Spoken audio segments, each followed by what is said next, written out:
Alright guys, so with everything going on, all the crazy news lately, I finally decided to pull the proverbial trigger and buy my wife her first handgun. And of course, because her favorite color happens to be blush pink, I saw this little Smith and Wesson Bodyguard, and they call it rose gold, but it's kind of like, it's almost like a metallic blush pink. It's kind of nice. I like it myself. I'm not ashamed to admit. Figured I'd do kind of a little unboxing, first thoughts, just show you guys what I'm seeing right out of the box. So the first thing I noticed when I picked this up is that it doesn't have a front sight on it. That was kind of alarming to me. I think it's in here somewhere. There it is. I'm not sure if something went wrong with the machining process here on this slide at Smith and Wesson, or if maybe the front sight itself was machined incorrectly. But there's something wrong with the little dovetail here. I think typically these get tighter as you go from right to left, because this one kind of hangs up a little bit right as I get to the edge there. But you can see that it's just completely loose. It'll slide in and out. And in fact, right when I picked the gun up, the front sight fell off. So that was a really big bummer for me. I was really excited to get this.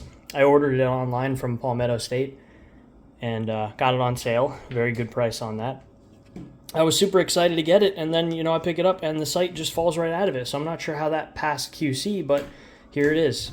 The second thing I noticed is that the front sight actually is pretty nice, and I don't know if you can see that because my camera won't really focus, but it appears to be kind of a fiber optic dot, yellow in the center with orange circle on the outside, but it doesn't have any fiber optic exposure on top.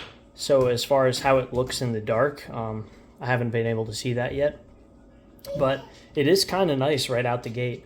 Now you can see probably, hopefully, on the rear sight, it's actually a really wide gap. I'm not sure what that's called, but it's very wide relative to any other handgun I've used. Let me see if I can get you a picture with the sight in there. But those rear, there you go. Those rear ramps there they're kind of grooved to catch the light. You probably can't tell, but that's kind of a nice feature. There goes the sight again. I'm just going to leave that off so I don't lose it. Hopefully I'm going to be able to send this back to either Palmetto or Smith and Wesson and get that figured out. But in the meantime, I haven't fired this weapon yet. I've just been kind of picking it up, playing with it a little bit, and trying to get the controls down. The third thing I noticed was the grip is... I actually really like the grip on this weapon. Now for me, I have kind of probably medium, smallish hands. But for me, I'm able to get all three of my fingers wrapped around the grip, even with the shorter magazine. And I found that to be very surprising because you can probably see I have my Smith and Wesson CSX here.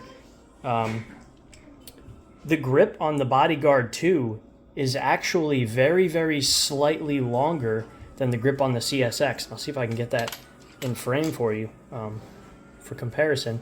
It's probably only about 1/4 of an inch, but it makes a difference. I can't quite get my pinky on that CSX. Even with the magazine, a little bit of it's hanging off.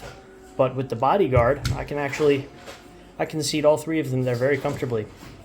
So that was nice, a pleasant surprise. Now since this is chambered in 380 auto, the grip is a little bit narrower, I think, than the CSX.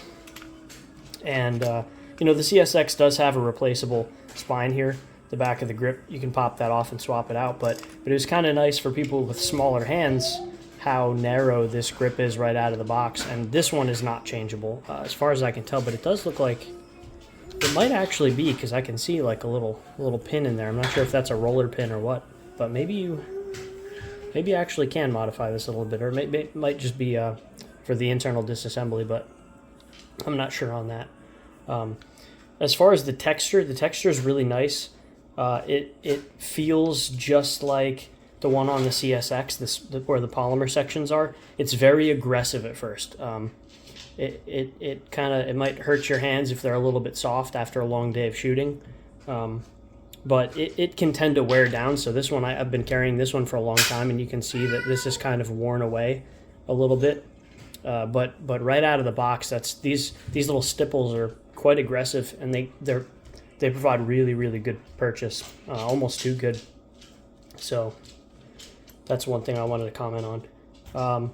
Now this weapon does come with 2 magazines. It's got a 10 rounder, and I think it should be a 12 rounder, just like the CSX. Yep, you can kind of see right there.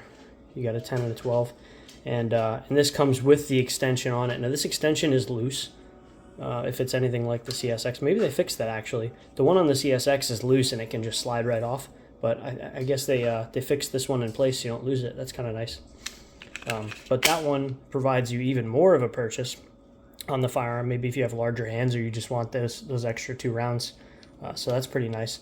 Also, I know I mentioned this with the SP 101 review that I'm a huge sucker for dual tone. So the fact that this is kind of rose gold and black, I love it. You've got all the highlights. I mean, the barrel, the trigger, the magazine release, the slide catch, everything. It looks really slick in my opinion. So there's that. Now, one problem that I did notice I have with this is how hard it is to actuate this safety lever. It's really, really tight. I mean, like so tight that I'd have to use my offhand under normal circumstances, but it is ambidextrous, so that's kind of nice.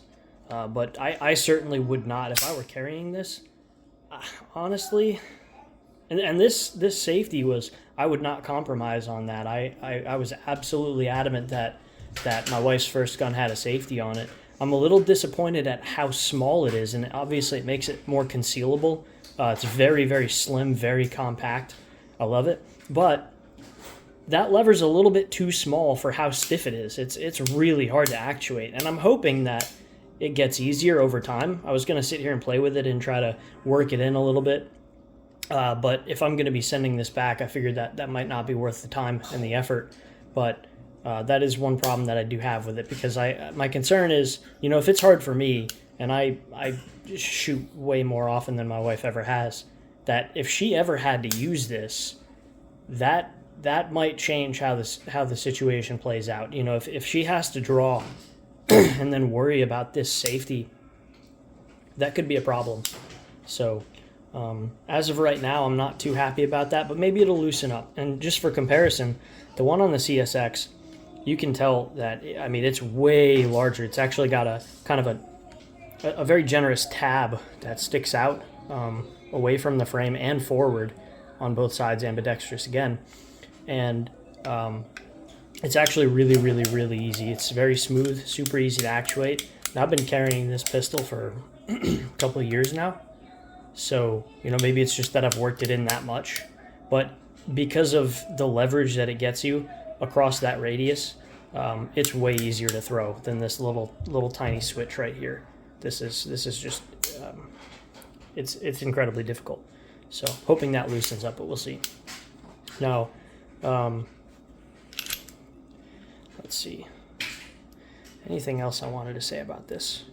So the frame is polymer. It's a polymer frame pistol, which is a pretty big difference from my CSX. This is, I believe, entirely metal with the exception of the grips, the replaceable backplate, and the grip up front. So the weight is significantly different. But also, I would say the form factor, you probably can't really tell. I ought to get a measurement on this and see how different they are, but it's noticeable. It's very noticeable while holding it in my hand how much smaller and more compact this is. It actually kind of feels like a toy, and I'm not gonna lie, I like it a lot. I love how tiny this is. It is such a small, compact weapon, and it makes me feel very comfortable that it would be easily concealable. It would be comfortable. It would probably be incredibly comfortable to shoot. Like I said, I haven't been to the range yet, but I'm really looking forward to getting some range time with this. So as far as comfort goes, I think it's very, very comfortable to hold. So there's that. Oh, it's also got kind of a loaded chamber indicator here. Now, basically all that is like a little slot where, you know, if it were loaded, you'd be able to see the brass of your casing reflecting through that gap. And that's, again, the same exact thing as on the CSX. So that's pretty nice. One problem that I do have, another problem I guess, is that the trigger is pretty sloppy. And, you know, I don't own many polymer frame pistols, so maybe that's just how they are. This is also on kind of the lower price range. I think I got this for around $450, so that might be another contributing factor. I'm sure it is. But this trigger's, it's kind of sloppy. I mean, it feels kind of like maybe a stock Glock or something like that. You know, it's certainly not nearly as crisp or as clean braking as this CSX.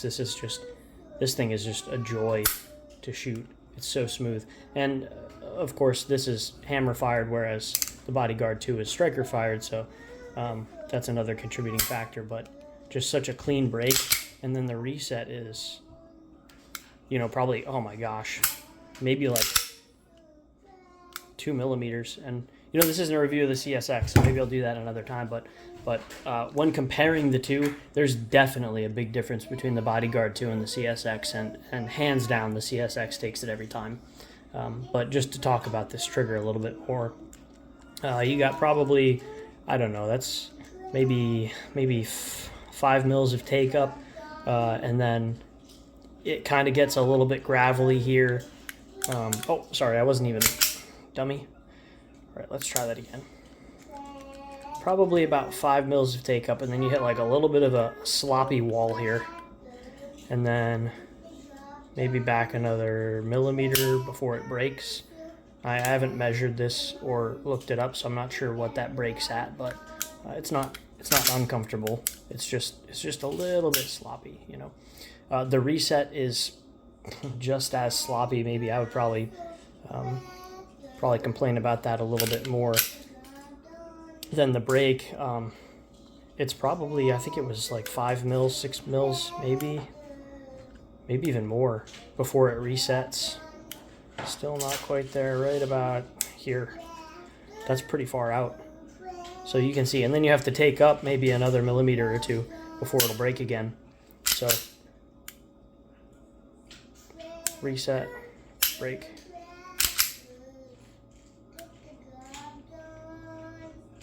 Reset, break. So you have to go quite a ways out in order to reset that trigger. And you know, that's not deal breaking by any means, but just something that I noticed while I was playing around with this. So I haven't even taken this pistol down yet, so maybe that's something I ought to look into as well.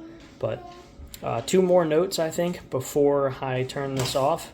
I do like that the magazine release it's got, I don't know if you can see it there, but that's textured as well, and it's really comfortable. It's because of how small this firearm is, I can easily reach it, you know, with a kind of a neutral grip, I think. Let's see if it's enough there. Yeah.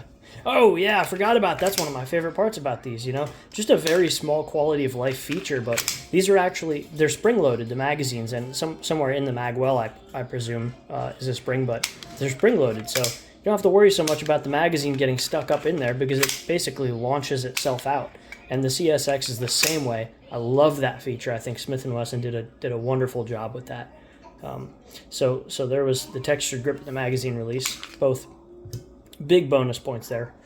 And then what was the last thing I was going to say? One more thing, and I don't quite remember. Well. Oh well. Hopefully it'll come back to me someday. But in any case, there's my unboxing, and well, hope you learned a little bit about this. I've heard really good range reviews about this firearm, so we'll see. One day when I get it to the range, I'll have to make another review and let you guys know what I think about that. So anyhow, thanks for watching. I've just remembered what I wanted to say. Now, I haven't looked this up, but I think, judging by the fact that the safety is ambidextrous, I'm going to assume that the magazine release is also ambidextrous. It looks like you can pop that bad boy out, flip the side over. So for all you left-handed shooters out there, you've probably got that going for you as well. All right, see ya.